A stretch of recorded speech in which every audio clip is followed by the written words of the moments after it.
Hello, and welcome to Cheers. That's one woman's opinion. I am your host, Carolyn Mills. So it's been a very interesting week. Um, well, yeah, it was this week. On St. Patrick's Day, which was actually last week, I lost my aunt, my mother's youngest sister. So that's been hard. I had to go to a doctor's appointment. Not my regular doctor, but I'm on disability, so I had to go to that doctor. And only one of the I had to see two doctors there, and only one was actually there. So I have to go back in April for that again. But this time they had the interpreter. I think I told you, I may have mentioned this last time. There was no interpreter. And I've told you guys that I can't hear very well. Um, um, so I use an interpreter because I'm fluent in ASL. But they didn't have the interpreter the first time I went in February, so I went back and they had the interpreter this time, but not both doctors. So I have to go back again. Today I had to go to my primary doctor who filled out paperwork for the DMV to say that I'm haven't had any seizures and I can still drive. I was on some medication that was causing seizures. Um, so a lot of people don't know this. Wellbutrin is not a good medication for people on the autism spectrum. It apparently causes seizures. And I don't know if it's true for everyone on, because we're not all the same, of course, but for the majority of us, it's a bad medication. But it caused seizures, and I was not allowed to drive for 6 months or so. I can again had to have a car, so I'm working on getting that. But yeah, so I had to go down and get that. And I took my dog Elvis. I think you may have seen him up here before. He's a little terrier mix. He went to the doctor's with me. Then we went to the library. We walked to the convenience store, and we walked to a car dealer place to talk to them about a possible car. And I have currently 20,154 steps. So I'm a little tired today. I'm also very behind. Um, I usually do I watch the shows ahead of time, but I don't like to record until Thursday, the day that I'm going to show it. So you actually always see these on the day that I'm going to do them. I usually do it much earlier. It is currently 6:40 p.m. and I put them up at 9, as you know, Eastern Standard Time. It's that time zone. So hopefully it's a good podcast because it's been a crazy week and a crazy day, and I am so far behind. Also, part of the reason I don't edit these is, well, I actually have no idea how to edit. But the other thing being, I like it to feel more realistic. I like the live quality probably because I love theater. So I like it to be real. I don't like the editing. I want it to just be what I do is what you see. So that's why sometimes I have those random fits of laughter, or I don't make a whole lot of sense, or you may see me yawning. It's all natural. That's how I like it. So let's go ahead and jump into the podcast now. Cheers Season 3, Episode 4, Fairy Tales Can Come True. This episode first aired October 25th, 1984. It was directed by James Burrows. It was written by Sam Simon. Simon died in 2015 from colorectal cancer, and he actually wrote for 25 different episodes of Cheers. Guest cast: Bernadette Burkett as Tinkerbell, Alan Coss as Alan, Steve Gianelli as Steve, J. Allen Thomas as Jeff, and Thomas died in 2007 from an undisclosed cause. Rebecca Soliday as Woman Number One, and Kelsey Grammer as Dr. Fraser Crane. The Cheers is filmed in front of a live studio audience, was not said in this episode. Cold opening. Cold open. Fraser is dressed as the Mad Hatter reciting The Raven by Edgar Allan Poe. Everyone is dressed up for Halloween. Coach says that he has a story about a ghost named Casper. I don't know because I haven't been a kid in a million years now if Casper is still popular. So, in case you younger people don't know, Casper was a friendly ghost. There was books about him. There was cartoons. I believe there's also a movie. And he had a theme song, Casper the Friendly Ghost, the friendliest ghost I know. So, of course, he's not a scary ghost. But Carla tells Coach not to tell it because some of them may want to sleep later tonight.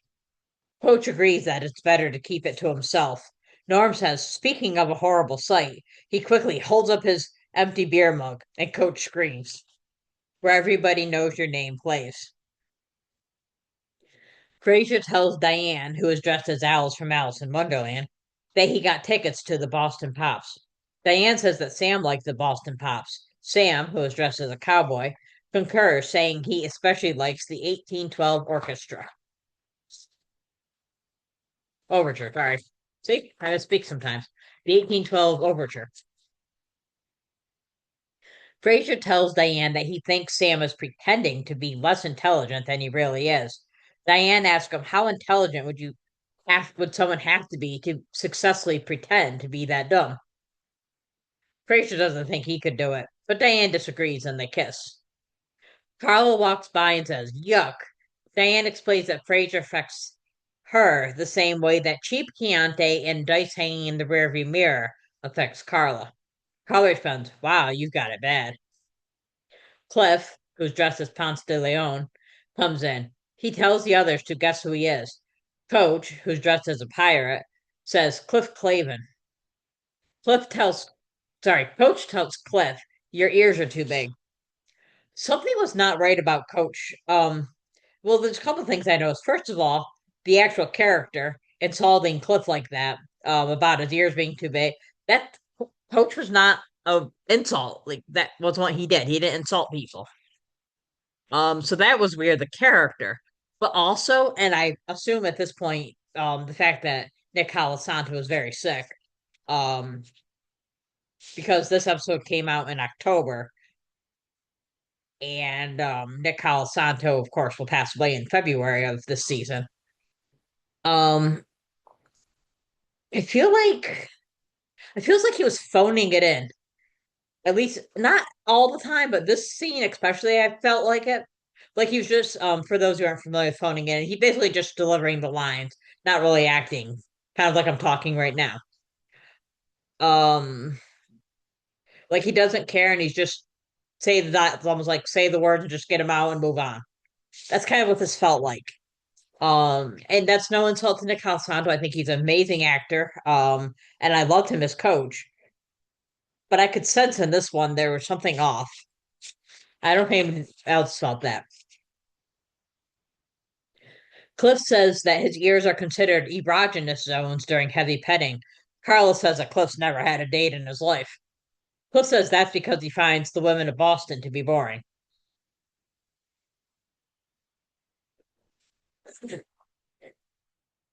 Cliff goes to the back. The gang start questioning if Cliff is gay. Coach says you can't tell a man is gay by how he looks. He then describes a man named Duke. And then he says, and Duke wasn't gay. Sam says, actually, Duke was gay. Coach asks, he was? Do you think he'd like to meet Cliffy? See, there he sounds more like the coach we all know and love in that scene right there. Norm tells the others that Cliff is not gay. He is just shy around women to the point that he becomes an idiot. Frazier informs Diane that he cannot go to the Boston Pops concert. He has to go to a seminar out of town. Frazier suggests that Diane go with Sam, but she doesn't want to. However, she praises Frazier for the fact that he's not jealous. Cliff is talking to someone who announces, I just remembered I left my stove on. The man then mutters, if I hurry home, I can stick my head in it. Cliff sits at the bar next to a woman who is dressed as Tinkerbell. She tells Cliff, Florida oranges are delicious. They start talking and he asks her to play pool. The others stare in amazement as Cliff goes to the back with a woman. Um, Tinkerbell also, another reason they're probably staring in amazement, besides the fact that he was with a woman. She says, you're about to conquer uncharted territory. I think those are the words she used. Later that evening, Cliff is dancing with Tinkerbell. The bar is almost empty. Diane is getting ready to leave. She offers Sam her tickets for the Boston Pops concert. Sam tells her no. He says he doesn't know anyone who he would take because most women he dates don't like music they can't dance to. Diane tells him, most women you date don't like women they can't shed clothes to.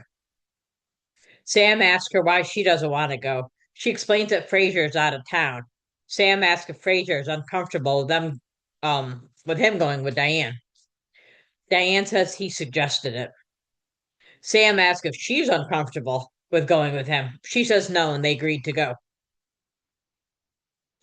Diane leaves, and Sam turns off the music.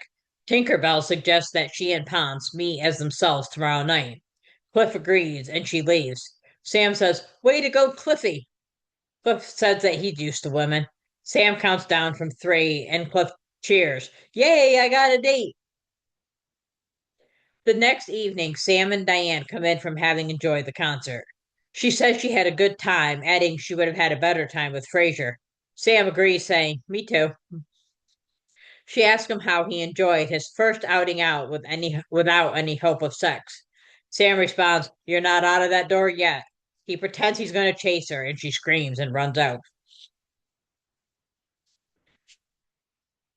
Cliff comes in dressed in a suit.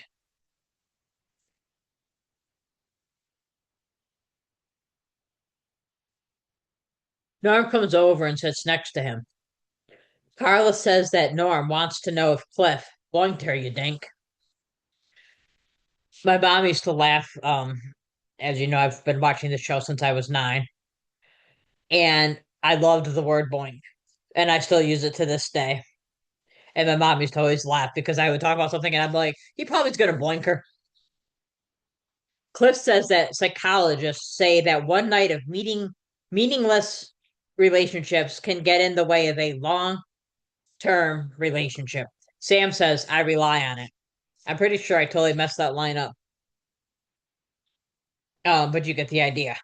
Well, nightstands are bad, is what he's saying, basically. Cliff says he is meeting last night's Tinkerbell at 8 o'clock tonight. Norm is amazed Cliff will meet her in 15 minutes, and he's so calm. Cliff says he's been shy before, but realizes there's no need. He goes over to another woman to light her cigarette. He lights it, but then starts shaking and babbling and cannot stop. John Ratzenberger does such a good job with this babbling. He goes into Sam's office babbling. Norm goes after him. Norm tells him that he knows this woman. He danced with her, but Cliff says he was just playing a role. Norm says that there has been a lot of talk about Cliff lately, but Norm has defended him. He says Cliff is his best friend, so he doesn't mind defending him. But if Cliff is going to blow it with this woman, who he says is probably the only woman Cliff has a shot with, he doesn't want to look at him. He turns his back to Cliff until Cliff finally agrees to go back out. Cliff goes out and stands by the door and waits. No one comes to meet him. 6 hours pass and Cliff continues to stand there. Sam tells him that he's starting to look desperate. Cliff says he's going to drink himself into oblivion, but Sam warns him that he'll only have two problems. Cliff is hurting and says he's going to let his grooming and appearance go right to hell. Carla asks if he thinks anyone noticed the difference. Cliff thanks her, saying he wants abuse so that he will learn that he is a loser. Felt so bad for Cliff in that scene. Cliff explains that in high school, he did not have a nickname, so he tried to start one. He called himself Courteous Cliff. Norm asked why he didn't make up a better one. Cliff said he didn't want to arouse suspicion.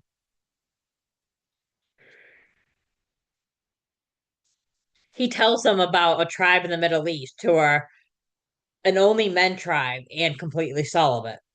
He says he heard they are the happiest men in the world. He adds, Tomorrow I'm going to send in their brochure. I have an ear infection in this ear and it's hurting a lot right now. They just sent in my antibiotics, so I'm gonna order them tomorrow. I lost my place. Brochure. Okay. The phone rings and Coach answers. He yells, No, there's not a Ponce de Leon here, and we don't have Albert in a can. Um, for those of you who are not familiar with it, there used to be a joke. Well, in Monaco, there's you probably know Grace Kelly married Prince Rainier, and they had three children: Princess Caroline, Princess Stephanie, and Prince Albert. Um, And there was also, I think it was tuna fish. I don't actually remember that part, but it was called Prince Albert in a can. So there was a running joke. Somebody would call and say, "Do you have Prince Albert in a can?" The person would say, "Oh, yes, I do." The person on the phone would say, "Well, let him out. He needs to get back to Monaco." So that was the joke that the coach is referring to here. For those of you who are not familiar with Prince Albert in a can joke, he thinks it is a student playing a prank. Cliff says it might be for him and takes the phone. After he hangs up, he says that she was scared to meet him without her Tinkerbell costume. He can't believe he made a girl jealous. Or, sorry, made a girl nervous. He tells them she is across the street and is coming over. I wish they had said, because I'm kind of curious. If she was scared to come over, why is she suddenly now coming over? Like, what made her change her mind in the last few hours? So it would have been nice if we knew that. The others all go stand in the corner by the piano so Cliff can have some privacy when he meets her. Carla tells Cliff, "We don't want to have to eavesdrop, so keep your stupid remarks loud." She comes in, and the woman comes in, and Cliff tells her, "I'm Club Clufin. Sorry, I'm Cliff Clavin." She tells him, "I'm Harry O'Share, Sharon Hare. I mean, I'm Sharon O'Hare." Sam turns on the music, but Cliff and Sharon don't move. Sam goes and puts them in the dancing position. Then he pushes them together. They still do not move, so he taps them, or shoves them a little, and they start to dance. And that's the episode. I gave this episode 4 out of 5 beer nuts. I thought it was a very sweet episode. It's nice to see something good happen to Cliff, but I thought it was too bad that Sharon was only a one-off character. Since they hit it off, would have been nice if they kept dating. But I'm also guessing that they decided they needed Burkett to be the voice of Norm's never seen wife, Vera. Yes, the woman who played Tinkerbell, Bernadette Burkett, is also the voice of Vera Peterson. Also, Bernadette Burkett and George Wendt were married from 1978 until his death in 2025. Our MVP is John Ratzenberger, which, as I've told you, he just does an amazing job playing the part of not playing the part, sorry. He does an Hit the wrong button here, hold on. He does an amazing job. Yeah, I got a problem here. So I'm trying to figure out how to share my screen. Um he does a very amazing job with playing um sorry. Click that because I was trying to share the Zoom thing. Um with playing the role of that person who's hurting because he thinks he's just not liked and things like that. And okay, I was trying to get this up for when I show for best dressed here. So for best dressed, I gave oops, wrong one. I gave it to Cliff Clavin. And the reason is I really liked there it is, his suit here. This was a great suit. Plus, I mean, Cliff's always in his male uniform, postal uniform there. So you really don't get to see him dressed up so nicely like this, only a few times there. So that's a good suit. And then I also did a best costume because I really liked Sam's costume as the cowboy. I thought that was a great costume. So I just wanted to share those couple things. And our Grand Slam line between Sam and Diane when they're talking about the Boston Pops. Sam says, "Then it's a date." No, not a date. I mean, not a date. What would you call an evening out with a woman where you have absolutely no hope of sexual involvement? A first. Our on baseline between Cliff and Norm when they're in the office talking, and Cliff decides to come back out. "I love you, big guy. Try her first. If it doesn't work out, we'll talk." Here's a little known fact. Originally, the song that Cliff and Sharon danced to was Moon River by Henry Mancini. However, it was changed to Love You by Christian Padovan on the streaming channels like Paramount Plus due to the copyright laws. And as always, if you like this episode, please join the Facebook group. Cheers, that's one woman's opinion. You can follow us on Instagram at Cheers One Woman's Opinion Podcast. You can follow us on Twitter X at One Woman Opinion. Join the Reddit subgroup at Cheers Rewatch Podcast. And you can email us at Cheers One Woman's Opinion Podcast at gmail.com. On Saturday, I will post the Magnum PI rewatch that John Ratzenberger was in. I mentioned last week. I was able to finish the episode. So I'm going to post that on Saturday sometime. And also, I am taking off next week. It's Holy Week, Palm Sunday to Easter. That's called Holy Week.